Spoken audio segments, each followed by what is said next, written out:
Welcome to Demond Does the 6 questions, where the same 6 questions can tell a unique story. I am your host, Demond, father of 2, husband of 1, and leader of this here Demodcast. And my guest was born in Detroit, and after serving in the U.S. Army, he earned his bachelor's degree in computer networking and 2 masters in computer science. He now writes mysteries, high-octane thrillers, and speculative fiction, such as the Tease trilogy and the Taurus Moon series. Please help me welcome author Keith Gaston. Hello, everyone. So how are you doing today? Oh, I'm doing great. Had a busy day of actual computer work. Like you said, I'm in the computer field. And now it's a little break for me to get away from that. Yay! Keith Gaston, are you ready for the 6 questions? Let's go for it. Question number 1. When did you know you wanted to be a writer? Oh, I was around 9 years old. I used to write comic books with my friends. So we would go around reading, Marvel and DC, and then we would get together and decide to create our own characters, our own world, and we would have these stories that would go on, for years. It was great. As I had gotten older and joined the military, I was out in the field a lot. By the field, I meant I was out I was in the infantry, so I was out in the woods a lot. And during the downtime, I used to read paperback books.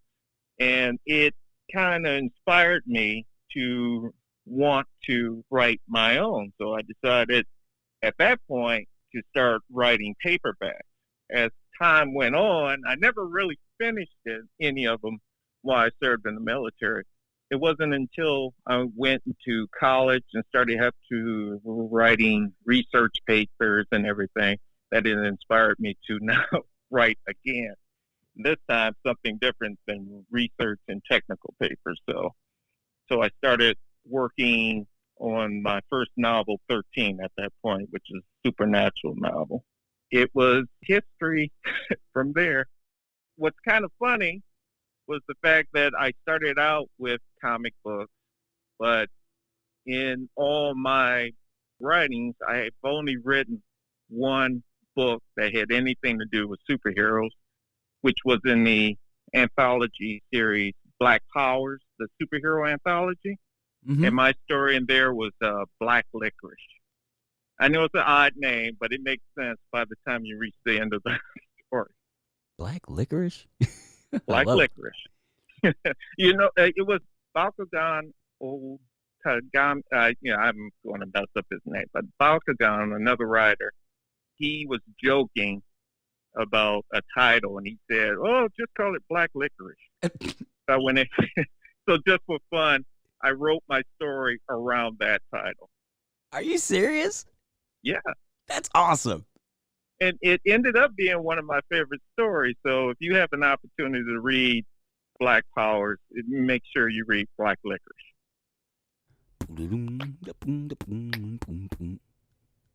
Question number 2. What do you wish you had known when you first started out? Well, I wish I had treated my writing more as a business than a hobby when I started out. As much as I enjoyed storytelling, I did not take it seriously as I should have because of at least the business end of the writing, because I had a full-time job. I had income coming in. So it was more of a hobby to me. What I did not do at that time that I would do today, I didn't really build and maintain the fan base like I should have. I should have had letters going out, ways to keep them coming in and reading new material. I didn't do that, and I regret that. Back in that time, when I started writing, it was 2005, 2006, there was a well, it still goes on today, but it was even bigger then about people who were indie writers versus traditional writers. I think a part of me, I didn't want to admit that I was an indie writer at that time. So I didn't really push the books that I was publishing. Now I'm a proud indie writer, and I tell everyone, if you're going to publish yourself, be proud. Do not listen to the naysayers. Just keep doing what you're doing and enjoy what you're doing. That's what I should have done back then. I should have just enjoyed what I was doing and push my books the way I should have been, the way I do now. What's the biggest difference, like, as far as your process goes as a hobbyist versus as a business person now? I'm thinking of the long term. I'm not just I'm thinking of what the next book is going to be, how it's going to tie in. I'm thinking about how I can branch out with that story. I may not just do a paperback. I'm also thinking have an audio book and maybe have a graphic novel that ties in with that novel, which I did not think about at that time.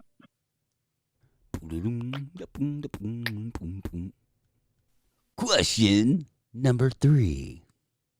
What is your go-to order at your favorite hometown restaurant? My daughter would laugh at me right now. I do not have a favorite anything. She's always teasing me about that. It's not really an indoor restaurant. It's a place that I like. It's a barbecue place called Barbecue King. They do their grilling, barbecuing outside, and they only do it during the weekend. And that's the spot that I like to take my family to. We go there, everyone picks what they like, rib tips. I like the steak. My daughter likes the chicken. And that's the place we like to do. Barbecue. How did you discover this place? Well, we were driving, because they're outside, we were just driving down the road and we seen it. And there was a crowd of people just standing outside the restaurant. Well, not the restaurant, the grill.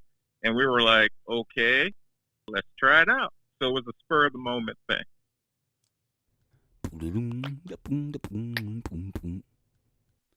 Question number 4.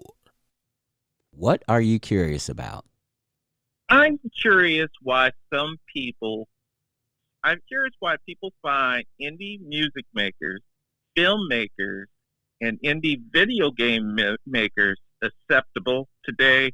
I mean, they'll talk proudly about it. These are fans, so much so they show their appreciation to these creators by awarding major awards and having festivals for them. But in the meanwhile, indie authors are still frowned upon. They still look for traditional publishing rather than the indie. It's funny how many times that I'm selling books at a conference, and one of the first questions is, do you sell your book in the bookstore? Are they available in the bookstores? Can I get them from Barnes & Noble? So I'm still, after 15 years, I'm still asked that question at least 4 or 5 times a year. So I am curious what it will take for people to realize that just because we're indie does not mean that you're going to have a less quality piece of work from the artist. I find that weird myself. And you don't have any answers for that, I'm assuming. I have not. It's kind of funny. Sometimes I want to just ask, do you even go to the bookstore? After they ask me that. Sometimes I think they're asking the question just to make sure I have the book in the bookstore, but they won't go to the bookstore to verify it's there. So I could say anything. That's weird with bookstores becoming more rare, I guess. That's they're closing down. Some of them are closing down. That somebody would ask this, like, "Well, are you in a bookstore?" I'm like, "Does it really matter?" The funny thing is, is that the bookstores, they are coming back, but they're all indie stores.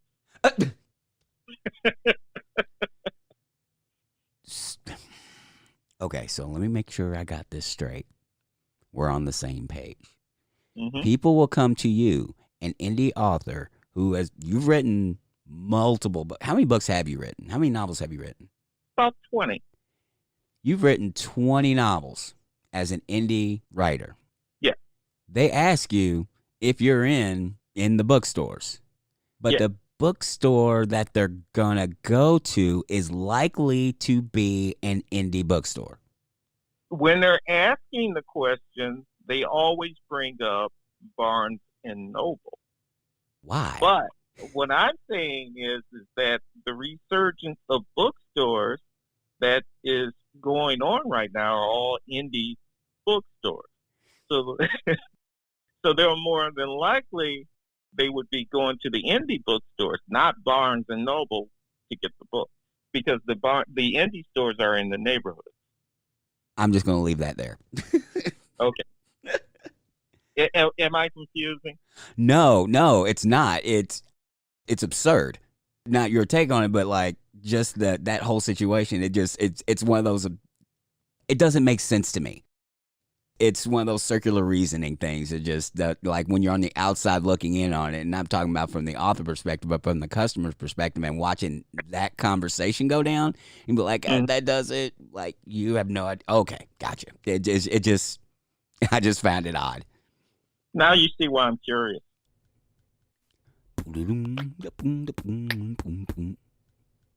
Question number 5. Is there anything I should have asked but didn't? You didn't ask about my upcoming audiobook, Wicked and Preternatural Awakening. Could you tell me about your upcoming audiobook? What's the title again? It is Wicked and Preternatural Awakening. Could you tell me about your upcoming audiobook, Wicked and Preternatural Awakening, please? Okay. The audiobook will be coming out, and it is read by an excellent voice actor named Kayla Williams. Wicked and Preternatural is the first book in the series featuring monster hunter Zoe Daniels. The ebook and the paperback actually came out, they were released earlier this year, around April. And the second book for the series will be released next year, and that's called Bitter and Demonic, which like I said, will be released in 2021. But I'm really looking forward to the audiobook that's coming out. I think it's going to be, I'm hoping it's a huge hit. Give me the elevator pitch. What's it about? The Wicked and Preternatural is about a monster hunter who takes on a job from this mysterious elderly woman, to find her grandson. Now, she typically goes after monsters, but for some reason, she's compelled to help this woman out. It leads into a lot of action between a were-hyena and I'll just call the character a half-human, half-phoenix. I use a lot of African mythology in the story. It's a really action-packed story. And it has humor in it, and I think everyone will enjoy it. Question number 6. If you could create a new holiday, what would it commemorate?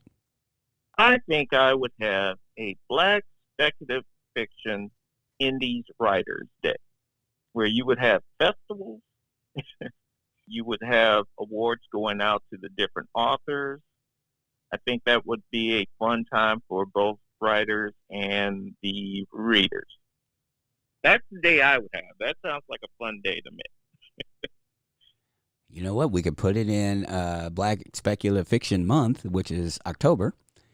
You know what? Let's get a hold of Milton Davis and Balogun O.J. Dante and everybody else that's involved in this movement, and let's make that happen. That is definitely feasible. Yeah, it sounds like a plan. There's one more thing I'm curious about. I was flipping through your catalog and like, tell me about Taurus Moon. Oh, Taurus Moon. Okay. Taurus Moon is a relic hunter, but he only searches for supernatural artifacts. He's a very fun character, right? There's Taurus, his best friend Gully, who has magical abilities, but he doesn't really know how to use them. It's filled with action and humor. So it's heavy. The first book is really heavy on the humor. And in the second book, I toned it down a bit because I don't like to rehash the same thing that I've written about. And the third book in the series, there's like 5 short stories. But Taurus Moon, really the first book that I really decided that I was going to make a series out of, a continuing series. It's a really fun book. It's in the vein of the Mummy movies with Brendan Fraser, I guess. Oh, okay. So it has a tone like that with the humor and the action. Pulp style action with being a little cheeky. Yeah. That sounds fantastic. You're about to get a bunch of my money. Dang it. Well, if you go to my Facebook page, I have audiobook codes, promo codes. I can give away free audiobooks for the U.S. and UK. So if anyone's interested, just send me a text, and I will go ahead and provide the code. Fan-freaking-tastic. You will be getting my text as soon as we get off the phone. Cool. This is the part where you tell everybody how to find you, since we just started with Facebook. Okay. You can find me with my Facebook page is author_DK Gaston at Facebook, of course. My website is dkgaston.com. I had a keithgaston.com, but I let that one go, and I'm going to combine the 2 web pages because it didn't make sense for me to have 2. And you can find me on Twitter as well. Under DK or Keith? Under DK. All righty. Thank you so much for your time, man. I appreciate it, and I know the listeners are going to appreciate it too. Thank you so much. No, thank you. This has been a lot of fun. I like to talk. So, yeah, and like I said, I really enjoyed this, and wouldn't mind doing it again in the future if you ever want me to talk. And thank you for dear listener for hanging out with us for those last 20 minutes or so. And please remember to share this on your social media, share this with your friends, leave a rating or review. That's how the show grows. And next week, I talk to an OG Blurred about the 3 phases of creation, the downside of writing, and his lack of love for veggies. My guest is the talented and really funny Cranston Burney. So until next time, see it, hear it, speak it, live.